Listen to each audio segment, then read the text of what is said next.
I have a challenge right now in the garden. It's a Chaya plant growing beautifully. It's getting a little top heavy. You see the base of my Chaya plant here, how it's propped up with bricks? That plant was just leaning over as the top got very bushy and very heavy. We're going to take some of the top of this plant out and we're going to use what we cut off to start more Chaya plants. Just like someone shared this plant with me, I'm going to use these cuttings to start plants that I can share with other people.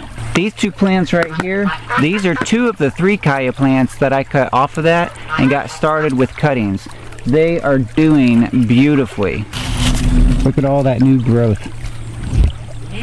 Yeah, Luke, bring those buckets in. We're going to use them to plant Chaya. I have a series of buckets sitting on the outside of the garden.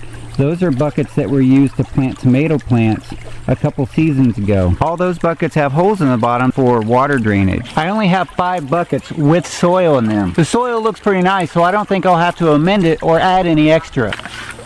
This will be a really nice way to utilize these buckets and this soil that's been sitting for a while not being used. I have 2 goals with this plant. One is to make the mother plant here smaller so it's not so top heavy, and the second goal is to actually start more plants. The first thing I'm going to do is get in here and prune this mother plant out real heavily. I don't have a lot of experience with Chaya, but what I've noticed is that when it's cut, it puts on new growth very quickly.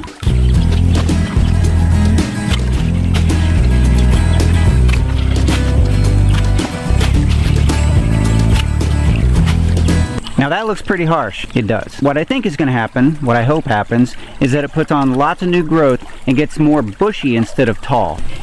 All those cuttings will be used to start new plants.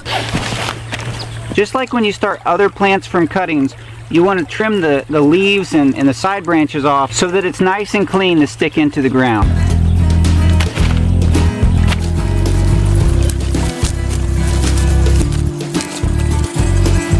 Just like that. On the Chaya plant, it's the leaves that you want to eat. Now the younger leaves are typically better than the older leaves, but all of them can be eaten. They need to be cooked for at least 5 minutes before they're consumed because in their raw state, they're a little bit toxic. I ended up with 13 cuttings. I only have 5 buckets, so I'm going to plant 5 in the garden and find space on the farm to try to plant some of the others. The process to get these Chaya plants started couldn't be easier.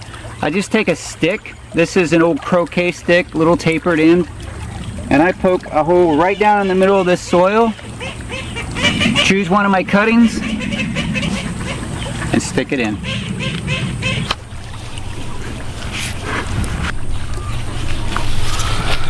Here's your next one.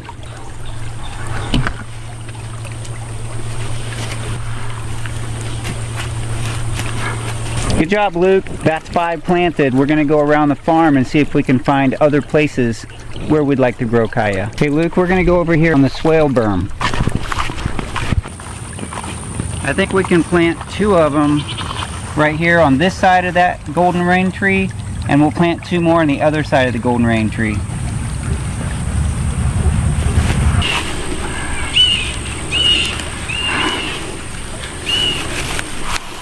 Okay, put one over here.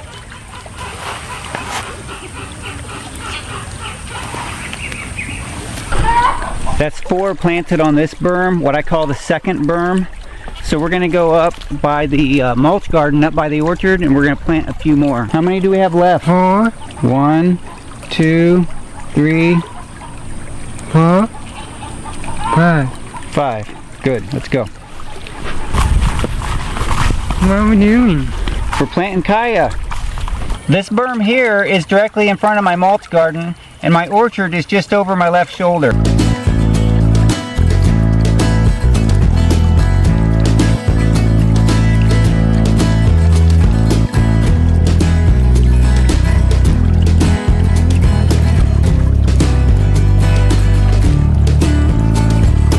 I got some pretty cool stuff going on this berm.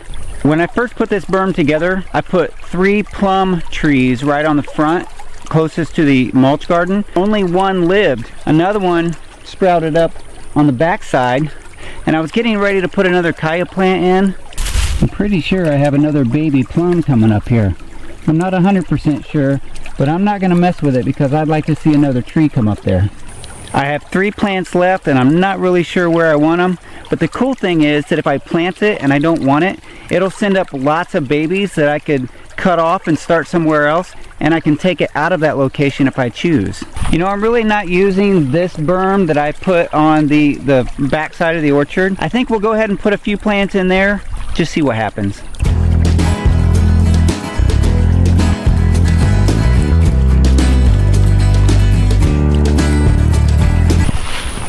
We just took one plant that was having a hard time surviving because of its size on the top of it. It was too heavy, and turned it into 14 plants, 13 cuttings, and the original. And now I can come back to my pile of cuttings and harvest a bunch of leaves and take into the kitchen. We can take this basket of leaves inside and figure out the best way to utilize them in the kitchen. I'm curious, have you ever heard of kaya? Do you eat kaya? I'm still fairly new to the plant and how to use it, so I'm curious if you have ever used it, if it's common to you. What is your favorite way to use the leaves of kaya? I'm looking forward to becoming more familiar with this plant so that we can use it to make our family more healthy. Thanks for hanging out with me here in the Daddy Curb's garden. It is always a pleasure to have you with me. I'll talk to you soon. Jangan lupa like, komen, dan subscribe.